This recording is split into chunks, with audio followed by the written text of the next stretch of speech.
Welcome to Real Talk Christian Podcast, where we drink coffee and have real conversations on faith, culture, and society. I'm your host, Chris Fuller, and on today's special episode, Mark and I sit down with a Christian music recording artist, Jordan St. Cyr, and discuss everything from faith, family, culture, society, and all the things in between. Join us for this special conversation. Let's go.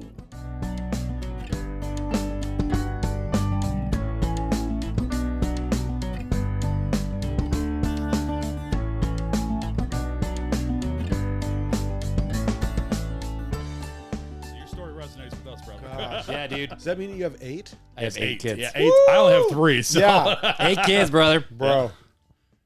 1-year-old, 5, just turned 6, 8, You've 9. got 4, right? 4, yeah. 2 girls, 2 boys? Two girls, 2 boys. Our boys are 14 and 12. Girls are 9 and 5. So, yeah, it's great. It's great. You know, y'all know. It's like it's You're always, on vacation, bro. Yeah. Dude, I feel guilty every time. Well, that's what we were talking with John, where I was asking him, I'm like, man, you guys like are doing a lot. He's like, no, the main tour starts this fall. And it's like, oh, man, that's going to be fun. You guys do typically like a Thursday through Sunday, he was saying? Thursday through Sunday. Yeah. So we'll do 25 dates starting. Well, that one starts October. I mean, there's a run where we're doing in September where we're doing, what is it, 7 shows, 10 days? Wow. Yeah, it's a little crazy. Man. So, Yeah. Now you doing the tour bus, or you guys doing the flights? I'm going to freeze real quick. Say cheese. Cheese. All right, we'll keep going. Tour bus in October, November. We have mostly fly dates till then, but we're doing a van run up to like New England area, like Maine, New York.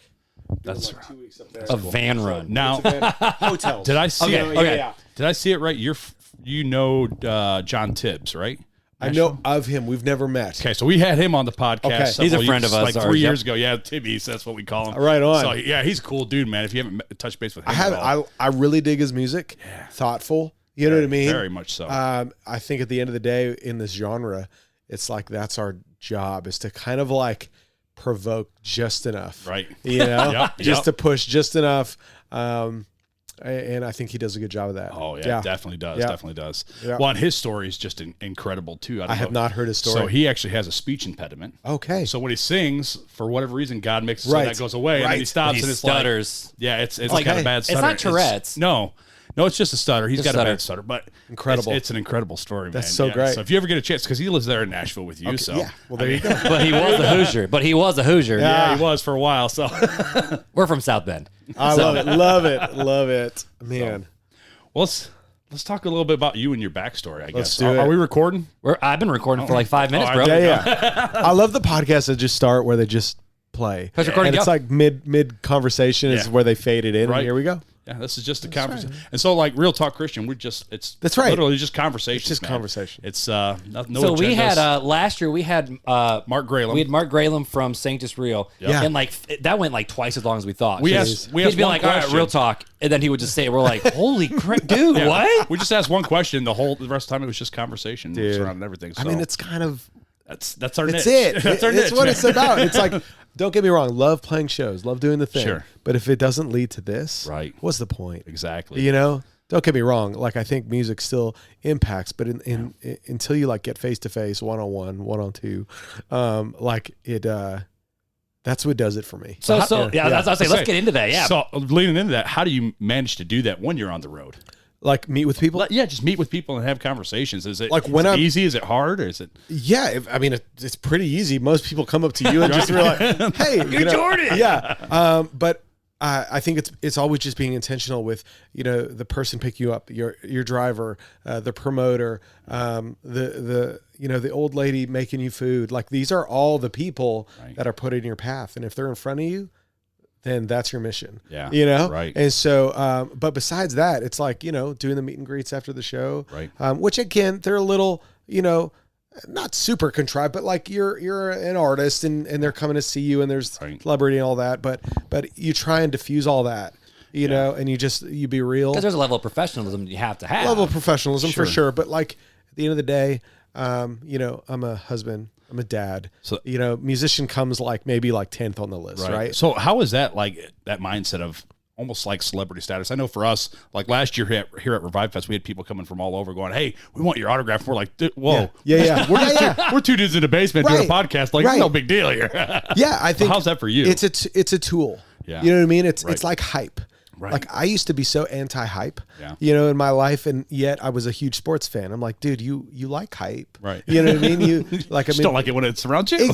exactly. So it's like, oh, it's just a tool. Yeah. It doesn't have to be central to who I am, like celebrity. Right. I think when you put those things in the center, you're likely going to get it wrong. Yeah. You know what I mean? Right. And so I just, again, I don't believe the hype. Yeah. I don't believe the celebrity. Right. And my kids and my wife remind me of I was about to say, your kids who put I you in am. line, bro. Well, they'll be front row to concert, and my boys will look bored out of their minds, and my girls singing. will be into it, but Yeah. they've heard Dad before, and Right. so it's just a great reminder of like, hey, this is like, what a gift to be able to be on stage and do this, but it's not the main thing. Right. So I'm taking a different route then. So All right, go for I it. remember I was listening to an episode that Thomas Rhett was doing with his wife. Yeah. And he said that the main thing that keeps them stable is their small group at their church back home. There you go. Do you guys have something like that where you have like a core group of people? So when you're out on the road, you come back home, it's like, oh man, this is family. Yeah, I mean, honestly, our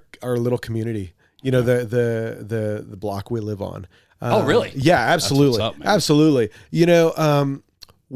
So originally from a small town in Canada, south of Winnipeg. Oh, really? Yeah. So small cool. farming community. When I was there, it was Holy about crap. 1,200 people. And now the last name makes sense. there you go. And we're there. Now the last, I'm like, Cooking now. Oh, Canadian, okay. Yeah. Those French people. Those French people, man. And so, where was I going with this? Oh yeah, the house we lived in, we lived there for 13 years. All of our kids were born and raised in this small little town, up to a certain point before we moved to Nashville, and we had just really built just the sweetest relationships with neighbors on our block, and there's like 30 kids, and our house was kind of on the corner, and just everybody was over all the time. Yeah.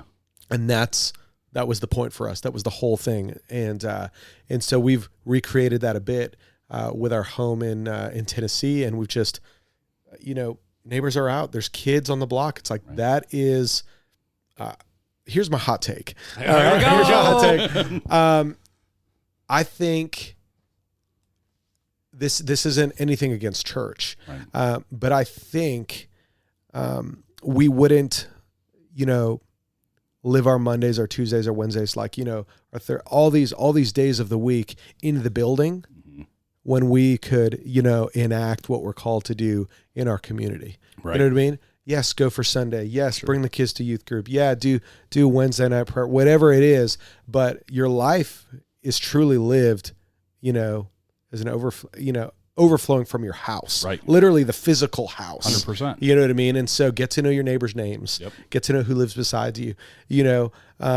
If you notice their grass getting a little long, go cut it. Right. You know what I mean? Like we're all just need It's a the little bit of simple help. stuff. It really is. It really is. And if that takes away from, Monday night church service, well, maybe that's what you're called to Yeah, do, Right. Yeah. Well, I remember That's one called being time. the church. Well, I being the remember, hands Come and on. feet. I Come on. remember There it one is. time, like I was out walking around the church hallways, getting things set up and make sure the kids were good. And this guy walks in halfway through the sermon, Yeah. on Sunday morning with his family. I'm like, dude, Fuller, where you guys been? He goes, oh, we were helping someone whose car broke down. There it is. And I'm like, It's just being the hands and feet most of Jesus. people are That's what we're like, called no, to be. I gotta get to church, I get the family Yeah. to church, and all of Yeah. a sudden he walks in like, nah, dude, there are some people stranded, and we had to help them out. Yeah. And I'm That's like, what it's about. Fuller, man. I mean, that's what it's about for me, and sounds like that's what it's about for you. My wife is leading me in this area. Is she really? Okay, yeah. Absolutely. I think if I'm going to be honest, like there's just so many ways in which I am selfish. Yeah. You know what I mean? And the needs of people around us are literally showing us the way to work out our salvation. You know what I mean? Yeah. They're like, hey, and nobody's really directly saying it. You got to keep your eyes and ears open. Yeah. Somebody breaks down on the highway, Right. and maybe their battery's dead. Well, you go charge it. Well, it doesn't charge. Well, maybe you got to go Give buy them them a a ride. battery. Yeah, right. You know what I mean? Yeah. Maybe you drive them to the battery place. Maybe you buy it for them. Right. Maybe you bring them back. And it's like, 100%. it's not a lot of time. It's not a lot of energy. It's not a lot of money, but it's a disruption in our flow. Right. And if we can allow the Spirit to disrupt our day, then I think, man, we're better for But it. I mean, I think it goes back to what even Jesus said, right? Which is, hey, I was thirsty and you gave me water. I was naked and you clothed me. I mean, that's what it's about. When they go, we never saw you. What are you talking about? And he's like, oh, yeah, I was there. You just didn't see it. We're all going to have a conversation one day with Jesus. You know what I mean? Yep. Now, I'm feeling nervous. I'm feeling it's real not going to nervous. be this big, heavy, but I think what it is like we are, we have an opportunity here in this life to get to know him. Right. And I believe, and this is again my opinion, is that heaven is just a next step in our journey of understanding who God is.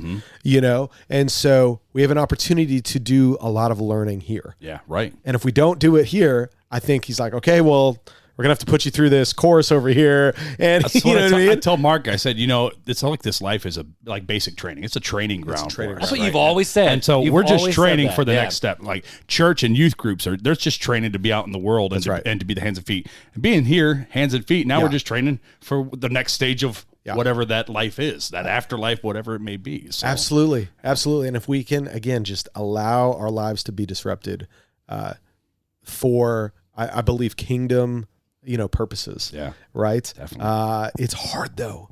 It's so hard. Yeah. And I want to ask how you do that on the road and when you go back home, obviously you're with your neighbors or whatnot, but how do you balance that tension? Cause we live at home all the time, but for you, you're gone a lot, Be available, give of yourself. For us, I mean, a lot of it is just giving of our time and having conversations. Yeah. That's a lot of it.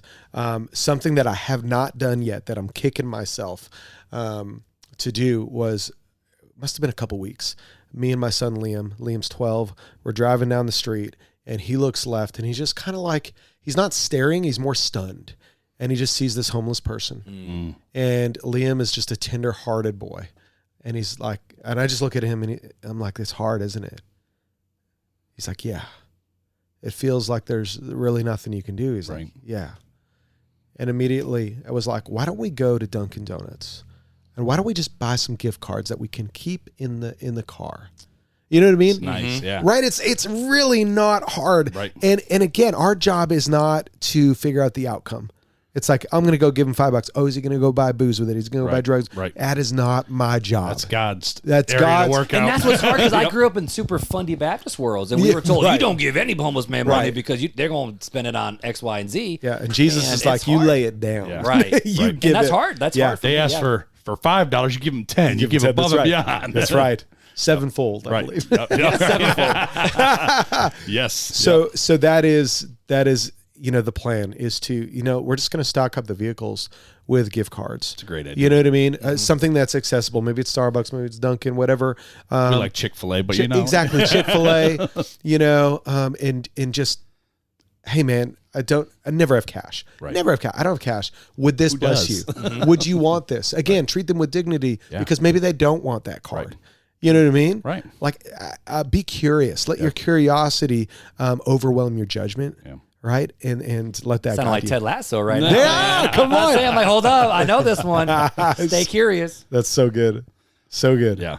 So I guess one question I always have, this is kind of my baseline question for guys that are on the road, is what is your biggest struggle when you're on the road? Oh, dang. Real talk.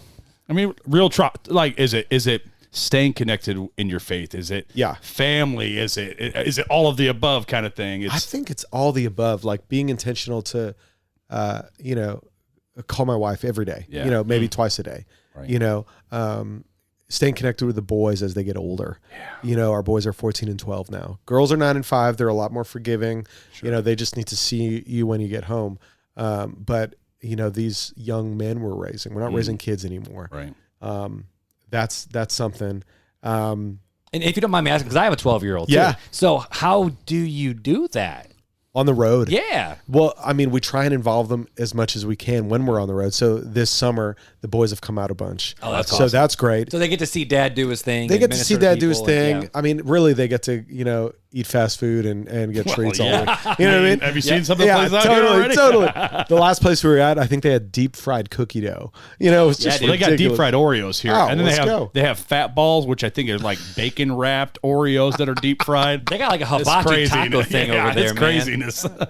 Well, the podcast is over, boys. We'll see you We later. don't get fat this weekend. That's crazy. Yeah. Make sure you get some food. Well, don't get too full before you go up on stage. But maybe post show. Right, there you go. Post show. Continually staying connected when I'm home, trying to be present. Yeah. Each of my kids, they're so different and they need to be spoken to in their own language to feel like they're, heard and seen. And so, and then doing the things that they want to do.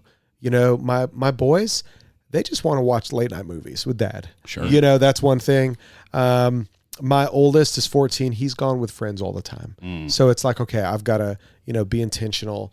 Either get him on the road, honestly, just get him on a FaceTime. We got him a phone this year. Oh man. Which we were like, that's risky business. Dude, we held off a long time. We, again, grew up in a small town. Now we're in a big city. And so we're like, it's just, we need you to have the ability to call us should you need us. Yeah, right. That's it. And so he's got a phone now. My youngest just wants adventure. Wants to be challenged in a personal way. He doesn't want to play sports. Let's go for a hike. Let's go fishing. Let's go, anything outdoors is his jam. The girls just love to play games, whether it's video games or, Game of Life or Guess Who or any of these games. They just want to sit and it's a beautiful thing. Again, they are the disruption, right? It's like, 'cause dad's doing his thing. Can I give them my yes? Yeah. It's so hard sometimes when it's like, my 5-year-old's just pulling on my hand. It's like, play games with me. Right. It's not even like, you're like, hang on, I'm in the business. I'm talking to John Dad, right do you have now. any time to play games? Yeah, exactly. Right. Do you have any time? It's like, no, play games with me. Yeah. Because you're dad. You're dad. Right. And you're home. So being present and just, again, giving them my yeses is hard. But it's like, as soon as you give in, it's like, oh, yeah, this is why. Yeah. This is what I'm supposed to do. Right. So, yeah. Now, just pursuing them. Has playing music always been kind of like your dream? Is this like, are you doing what you've always dreamed of doing? Or is this something that kind of like God opened the door and you're like, all right, I'll just walk through it? Yeah, this is wild because this has been the dream forever. Oh, yeah. I think it became the dream. 13 years old, we finally got a Christian radio station in Winnipeg.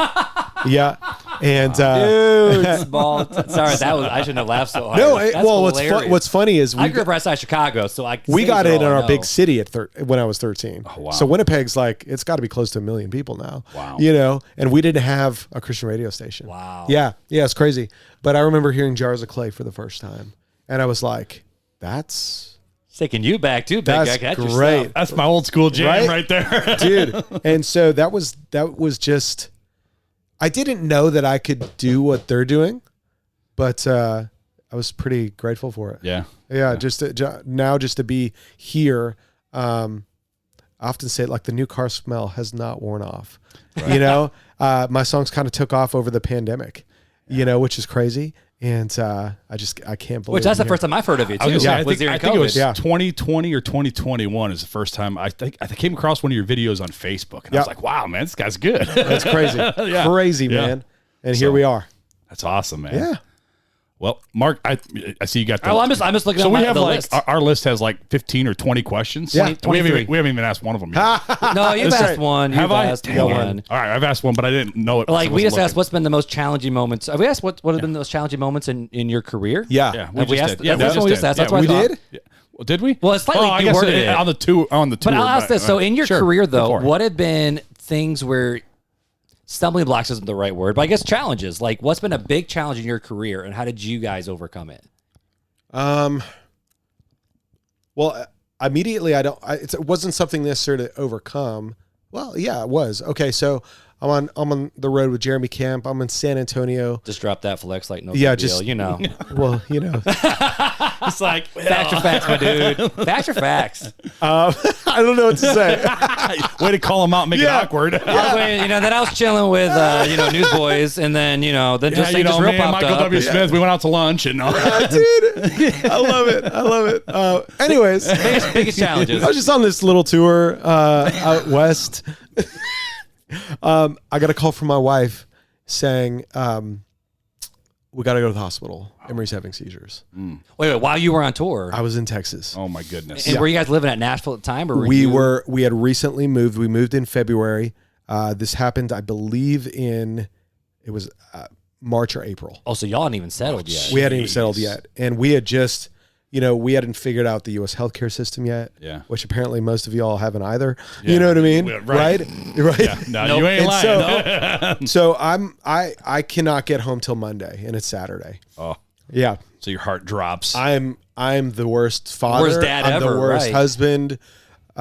We moved my family, to a new country, and I can't be present with my family in its time of need. And that was again, my wife is amazing. Like she's like, I got this. You know what I mean? Like, your wife has to be she is a saint. She's a saint. For real. Last name, but she's got to be a saint. You all know, right? You're married, right? Oh, yeah. Yeah. The anchors of the home. The anchors of the home. They're closer to heaven than I'll ever be. Oh yeah. But yeah, she just said, get home when you can.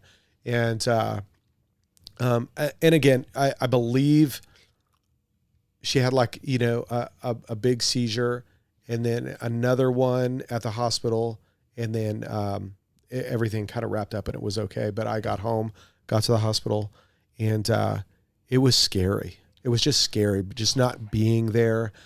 Everything was new. And so there was a lot of PTSD from that moment, especially on my wife. And here I am being a professional leaver of the house, And so... And you still had to perform that night when you got the call, right? And I just literally told everybody. I was like, having the worst day of my life. All right, it's time to take a song and just pray for me and my family. Yeah, right. Yeah. And I'm singing these songs for my wife and for my little one tonight, and it just, man, the songs that I feel that God has gifted me don't always have this bow on top. Mm-hmm. You know what I mean? Like, we are walking through something that is a lifelong journey.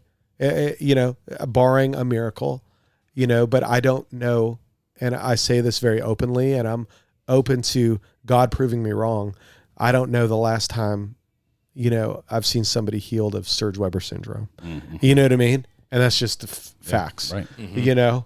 And now I do know, even in saying that, my heart and my soul ache for that heavenly perspective, knowing that if the healing doesn't come in this life, I know it's coming. Right. You know what I mean? But it still sucks in the meantime.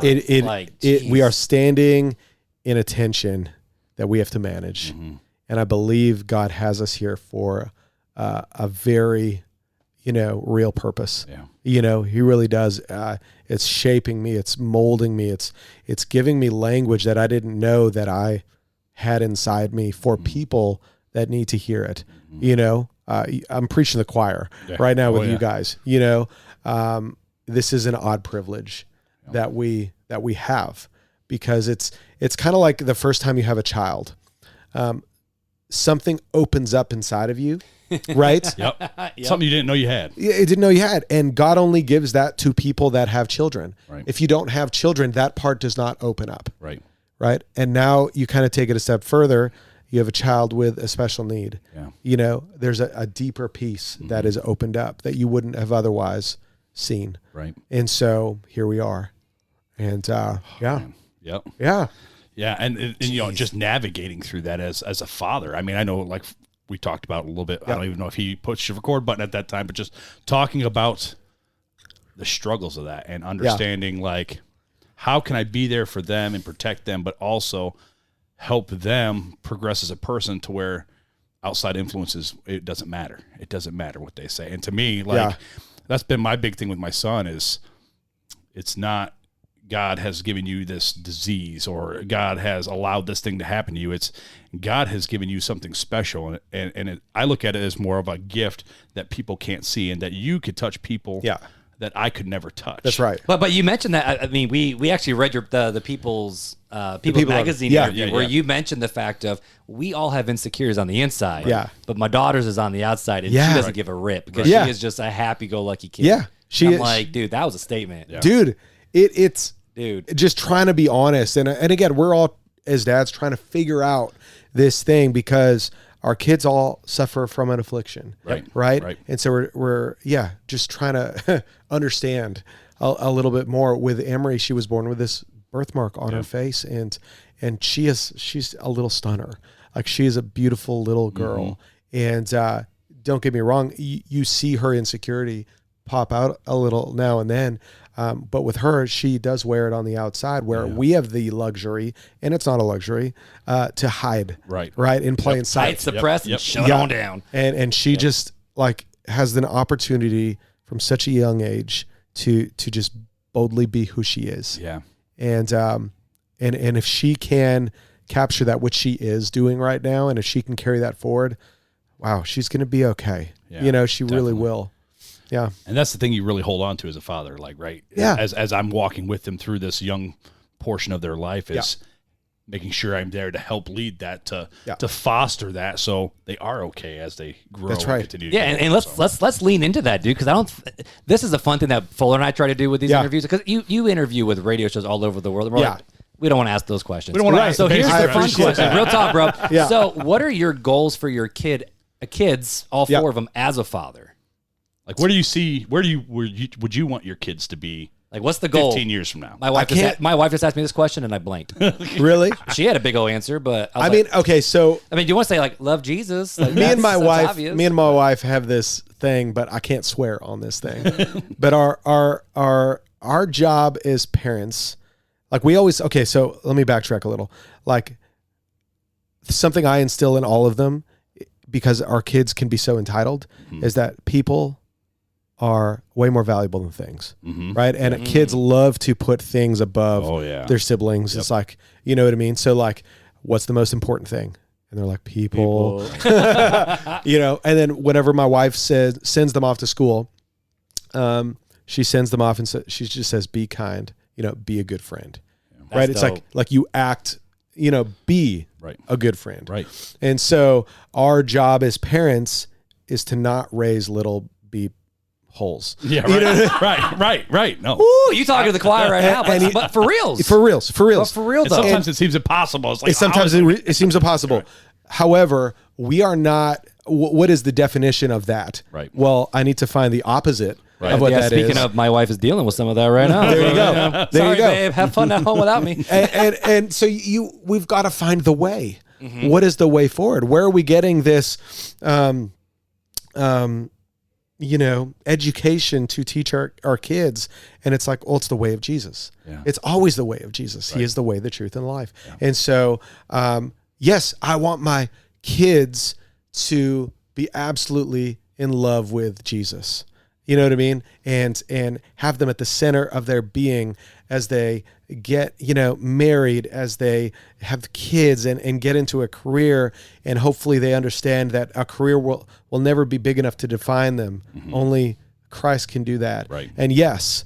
And so that's where we're coming from when we want to raise kids that are loving and kind. Yeah. And I think in a world where the church especially has taken on this hat of, we are the authority and the moral police of everybody, even the people that don't believe in Jesus. Right. We're going to shove what we believe to be true down your throat. It's like that. Jesus never did that. Right. He never did that. I believe the crown of right and wrong rests squarely on his head. And when we take it off and try and wear it, it just, it gets ugly. Yep. And with you, and again, going into this a little bit, with you coming from Canada, which is a very post-Christian nation. Totally. I mean, now, which fun fact, did you know that all Catholic schools are funded by the government 100%? I just learned that yesterday. I did not. What? I just learned that yesterday. Wow. Catholic schools are funded by the government. Huh. That's incredible. It's weird. I just found this out from a colleague yesterday. But either way, but with you going from Canada, post-Christian nation, to... You're basically Bible Belt. Oh, dude. Yeah. You can hide in plain sight. You can buy it at Walmart. Right. And that's what I'm saying, right? Yeah. Yeah. It's super interesting. That's going to be a culture shock for you. It is a bit of a culture shock, where back home, we live in a bit of a Bible Belt, kind of where we're from. However, you do stand out, so it is interesting. I think the negative of the South is just complacency. We moved into our house going on a few years, and we're in a newer neighborhood, and everybody just felt standoffish.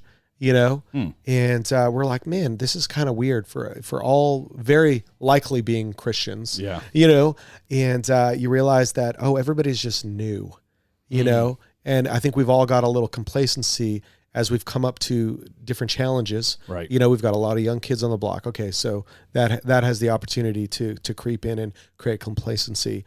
We all live in a new neighborhood. We've all moved from somewhere. That has the ability to creep in and create that complacency. But then again, growing up in the South, it's like, hey, you still have to actively be a part of the work that God has prepared for you to do. Yeah. Starting in your home, and then, your neighborhood, and then out from there. It's like a ripple effect. It's a ripple effect. Pebble drops, right? That's your home, and then it spreads out from there. Yeah. So with you raising your kids in your house, then, I mean, do you guys have, like, when you're home, like family devos or like catechism time, or I'm sure you guys sing together. We sing together a lot. Okay, so I'm like, if Dad's paid to sing, I mean, he's okay. He's all right. I mean, my kids have to hear me sing, and I just say God said make a joyful noise, not a good one, right? Not a good one. I sing all the time. My boys actually might both have perfect pitch. Really, but they don't.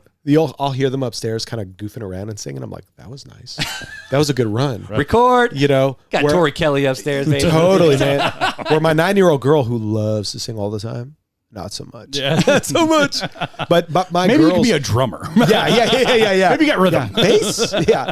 Totally. Why do the bass players always get ragged on, man? Bro. We're both bassists. Okay, here's the thing, right? The drummers are the heartbeat, but the basses are the blood that flows through the body. There you go. You can't sing without the bass. Come on, man. That's true. That's true. But going back to your family and your we'll house. stick her in a choir or something. No, my girls, so my 9-year-old girl is just all Jesus. It's just, awesome. It pours out of her. When she sings with me, she kind of furrows her brow and she's into it, she's serious. But we will actively sing together. When we get in the car, it's, can you turn on the worship music? It's awesome. Let's go. Yeah. And my little girl, Emery, she's 5. She is all into, there's moments in the car where you just see her hands in the air. Oh, that's awesome. And it's just this kind of second nature thing. And so, my wife reads them their Bible story every night. I think they're going to be done the Bible. You know what I mean? Yeah, it's crazy. It's crazy. See, where my boys, they're a little older, and the way I think we're just treating the whole faith thing is, it's a delicate dance with them, because you can see that they're forming their own opinions and their own ideas and all that. Mm-hmm. And so I pray with them every night, before they go to bed. Like one-on-one, or more like as a family? No, me and the 2 boys, because they share a room. Oh, just them. Okay. Just them. And so we used to go around okay, Aiden, it's your turn to pray. Now it's Dad and Liam. And it just got to the point where I'm like, you know what? I need to be showing these guys how to pray and praying over them. Mm-hmm. And so that is our moment in time to recalibrate. And again, throughout the day, we're always talking about our faith. We're always talking about why we do what we do, especially conversations. Mm-hmm.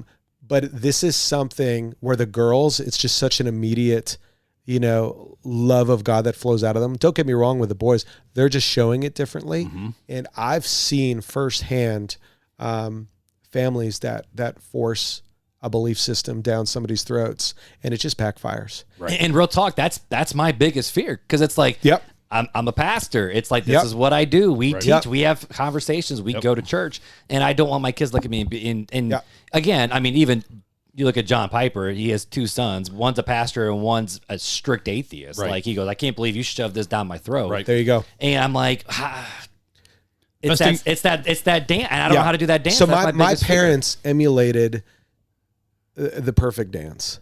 And here's the problem, is it's super messy. It's super messy. Right. If you want to get it right, it's going to look wrong. Right. You know what I mean? Right. It's the truth. For real. And so my brothers were the guys that did everything, kind of all the things. I was the church kid, and I don't see me as being right.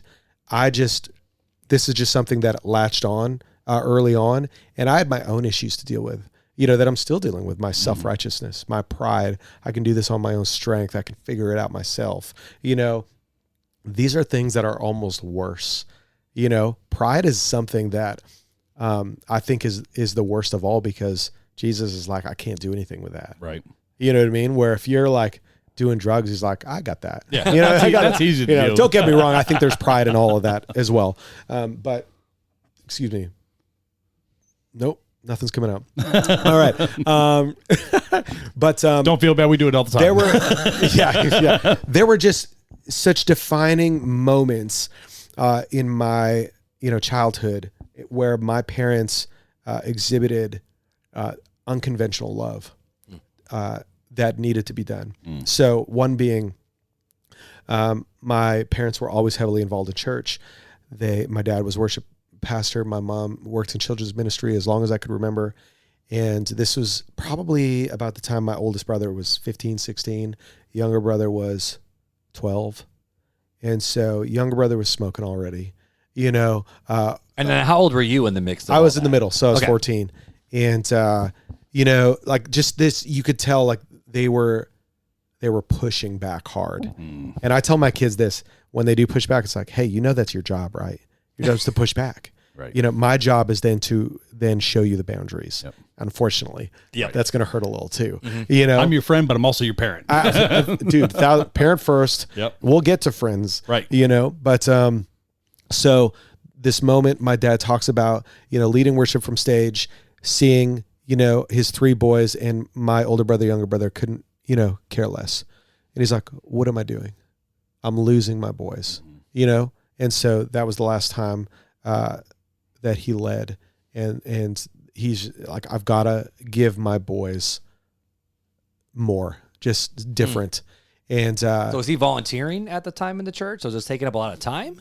It was a church plant. Oh, gotcha. Okay. It was a thing. And so was it working a different job and then doing a lot with the church? He was doing a day job. Yeah. Okay. Yeah. And so it was just I think it was just a moment for my dad to lay down some of his dreams and desires to get back to the, mission number one being his family. Right. Right. Why that's so important is because my dad's dad left when he was a kid. Oh, wow. He grew up with, four siblings, single mother, on welfare, the whole deal. Wow. And so this was like a defining moment to, give up what you sometimes think is the first call, being a minister or a pastor. But I think, again, the first call is always people, right? And the people that, you have been given to you, right? 100%. Your wife and your kids. And so that was just, again, I remember that being so important, because I can now look back and say, well, both my brothers are huge spiritual influences on my life. You know what I mean? Yeah. They love God. And awesome. They took a crazy scenic route, but that scenic route has given them so much perspective that I wish I had in my life. And that's, we talk about that all the time, because that's me. He went the scenic route, and I went the church route the whole way through. Right. Yep.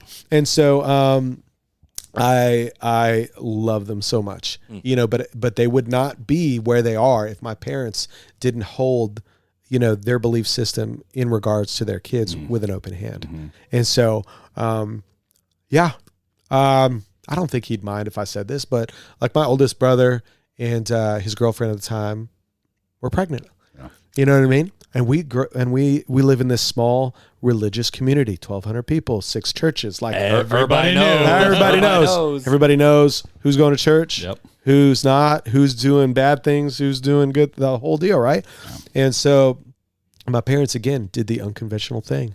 Are you guys committed to this child? We're not asking you to get married, which is, whoa, okay. What are you talking about? I got some hot takes on that. Again, like forcing them to get married might have driven them apart. Right. Okay. But they built out their basement into this beautiful little condo for my brother and his, girlfriend and their new baby. And now they're 17 years married with 2 kids, and so it's unconventional love. Look at people first. Look at the love of Christ. Good Lord. Like that is the most unconventional route to take, and I think that's it. It doesn't always line up with the law perfectly. Right. Yep. But our response to it does, so yeah. Dang, I want to take this conversation for like 2 more hours. We got to get going on stage. So, Fuller, are there any other questions that you had in your back pocket? No, honestly. If not, I got one. All right, I got go for it. I was going to say. All right, final question. So you've toured. We've already flexed on Jeremy Camp. We already flexed on that. Yeah. What's a bucket list thing for you as a musician where you're like, dude, I would love to do this? This would be like the pinnacle. Play at the Red Rocks. Grand Ole Opry. I think honestly, Dollywood. Play at Dollywood. Dollywood. Yeah. Play with a Dolly Parton at Dollywood. Yeah, right. That would come up. I mean, that Jolene. Dude, it's so funny because I didn't grow up with country music at all. You know what I mean? Like I grew up. I hated country music until my East Tennessee wife forced it upon me. There you go. And now I love me some TR. I'm just saying. I love it. We're almost done. I love it. John. Yeah. He's like, hey guys. Well, real talk. Sure. Sometimes he'll be knocking on the door because he's saving me. Yeah. But we're having a great conversation, so he's not saving me. Yeah. Hey guys, we don't suck. Let the record show. Yeah. Well, sometimes you get just a lot of stale questions. Yeah. And I'm Yeah, like, right. for me, I'm like, if we're not jumping in the deep end, I'm like, guys, I could be at home. We'll real talk. Well, throw the whole story out, man. I'm like, dude, if we want to hear about, no offense, if I want to hear about the story behind the song, I'll go to YouTube. For It's all over freaking Right. YouTube. It's right? true. It's true. We like the unconventional Dude, interviews. 1,000%. 1,000%. But this might be a normal question. But dude, is there do you have a bucket list of like, dude, this would just be so cool? Perform with the kids on stage. I mean, yeah, that'd be dope. Again, like I don't care to mold them in that way. Like show me what you're made of, kid. And if you can be on stage with me, great. But that'll be your choice, right? Not mine. But it would still be cool to be like, the kids are like, hey, Dad, we want to go up on stage with you this one time and just. Oh yeah, absolutely, absolutely. I think the boys would never do it, and the girls would love to do it, but they're really shy. Right. You know what I mean? So like, yeah, maybe one day. Yeah. Absolutely. I think it's great. There's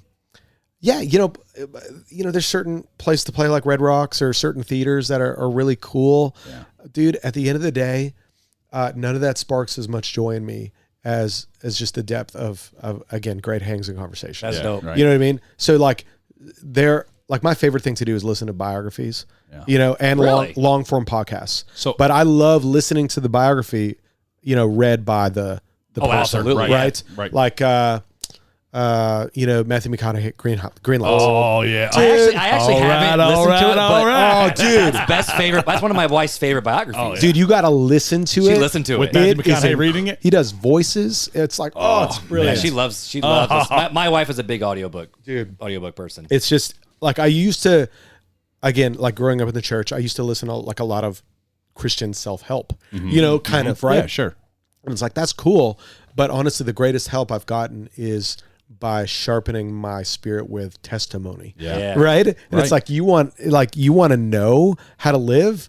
Well, listen to people who sit at the feet, man. Dude, for real. Yep. And they're going to tell you all the things to do and not to do. Which Eugene Peterson, the pastor, have you listened to that one? I haven't. That's one of the very few that made my calling as a pastor like, yeah, this is what's up. Dude. It was one of the very few books where I went, holy crap. This dude is what's up. Right. Legit. And he read it. Did he read it himself? He may have done. I don't know. I don't remember. Because I found it after he passed away. Yeah. Okay. So I don't remember if he'd read it himself or not. But that was one of the few biographies where I went, dude, this guy's legit. Because you think Eugene Peterson, he wrote the Message. He's some famous guy. Yeah. He's like, no, he intentionally was like, no, dude, I pastor a small little church. I'm going to do it to the day I die. It's crazy. Like, it's crazy. That's kind of the cool thing. I was just telling Mark earlier, I watched Casting Crowns just came out with their new documentary, Home on Sunday, right? I don't know if you've had a chance to watch it. I haven't, no. Phenomenal documentary of just watching them guys just like, no, I'm a youth pastor first. Yeah. I'm a youth pastor. Well, same with Mark from St. Just Real. I'm He's here a for my youth kids. pastor. Yeah. Right. Mark Graham, same way. I'm here for my kids first. Yeah. He would say, I'm a youth pastor that gets to play music. It sounds like you're like, I'm dad, a husband that gets to play music. 1,000%. That's what it is, right? 1,000%. Because if I become the stereotype pastor, right, or minister or musician that screws up his family, that would be the ultimate. Yeah. Like I could fail at music, that's fine. So maybe not the ultimate pinnacle point of his career, but the ultimate disappointment that he wants to avoid. Yes, yeah, right exactly. And there's nothing wrong with the other way. But there's nothing wrong with having a little bit of like there's skin in the game. Like, there's something to lose, and it keeps you sharp. Yeah, I think if I'm looking at like as a goal in the future, I think as an artist, I'm still finding myself. Yeah, you know what I mean. And so, mind if I ask, how old are you, bro? I'm 41. And you're still figuring. Okay, so you I hate to say this. I'm 32, and I'm like, dang. I'm 36. So I think. Well, I believe this to be true. I think good things, maybe the best things, take the longest. Yeah. You know what I mean? And I love the music I've put out, and I'm just so excited to just keep going to the drawing board. Yeah. Like my favorite thing is to be in the writing room writing songs. Yep. And so I think the goal of mine as an artist is to really land something that differentiates me from, that is just uniquely my own. Sure. I think we're all individuals. We all have been given a unique name, a unique calling. Yep. And I think as artists, our job is to chase, that thing, that vibe, that sonic quality. And our job is to find the unique thing. Right. And so, I think that's just the pursuit I'm on. That's really what, cool. And again, it's so centered around people, because if you want to do it right, you cannot do it by yourself. Right. And that's the beautiful thing. I think the gift of collaboration. Well, that's the big thing. So I guess I do have a final question. Yeah. the final question. The final. You can be a short. There's a reason why most of our episodes used to go an hour and a half long. Yeah, that was only because we forced them to stop. We pulled it back. Dude, I literally will, I'll listen to 3-hour plus podcasts. Dude, the George Janko. Right, the Rogans. The Rogans. Or whatever. Yep. If Bruce Vaughn's doing 2-hour long ones If now. it's long, I'm in, because I want to know the person behind the veil. A lot of the stuff we started. We used to do like 20, 25 minutes of just bantering, just talking about us and our lives. Yeah. And then we'd jump into the content, but then we'd banter throughout. It was a long podcast for a long time. A lot of our friends like Jesse and Zach and Sabrina, they like it when we do that. But then people find us on Spotify and like, you guys are a Christian podcast and never get to the for content. 15 minutes. We're like, yeah, because we're hanging out. And our Two dudes in response the is, basement. well, if you don't like it, I mean, there's other thing out there. Dude, I mean, this is not your flavor. That's fine. right. That's fine. So I guess my final question is with your style and chasing your uniqueness. Yeah. Do you find it easy or difficult, the wide range of audience that you get? Like, is it a big audience? Is it more like a niche? Is it in terms of like suburban white moms? We started off white SUV moms. Or we started off. Our whole podcast philosophy is we're just two dudes having a conversation about things that people in the church don't typically talk about. Right. Don't have the opportunity. But we're not niche. Like we're not a Bible study. But we're not like Bible specific or society exactly specific. Right. So we're not a niche, and so we reach a wide range of people. Have been in the faith for a while, new believers, teenagers to 60, 70-year-olds. Exactly. I mean, it's kind of just a wide range. But for you, do you find your music, you got like kind of like that age group, or is it like it's? I think honestly, the music's resonated the most with people who have felt deep pain that hasn't gone away. You know what I mean? Yeah. People of faith. Yeah. You all know what I mean. People of faith who believe in the God of miracles, but stand in that tension between their miracle and the not yet. Like a song like Fires, when that came out, 6 months after that song came out, my little girl was born. So it was not written for her. It was almost God's gift to us saying, hey, I'm gonna show you who I am and reveal a little piece, a little bit deeper of who I am in this song, and then you're going to live it out. Yeah. Right. And again, I think he did that out of kindness, right? Mm-hmm. He's like, I'm gonna set you up to win, to believe deeper for what's coming next. Yeah. What it's made me realize is just there's so many people that are living with chronic conditions that they have not received their answer to prayer yet. And so here we are. And how can I best serve you as an artist to provide music that doesn't just gloss over, the hurt and the pain? And it's not the surface level bebop Christianity. Which there's a place for that. I heard it said best. Tom Douglas, country writers, like there's only two kinds of songs that help you remember and songs that help you forget. Yeah. And I'm in the remember camp, dang. Because you need both. Not one is better. Right. You've got to celebrate. You've got to party. You've got to allow your spirit to rise up and dance and get excited. Yep. Hype, right? It's a tool.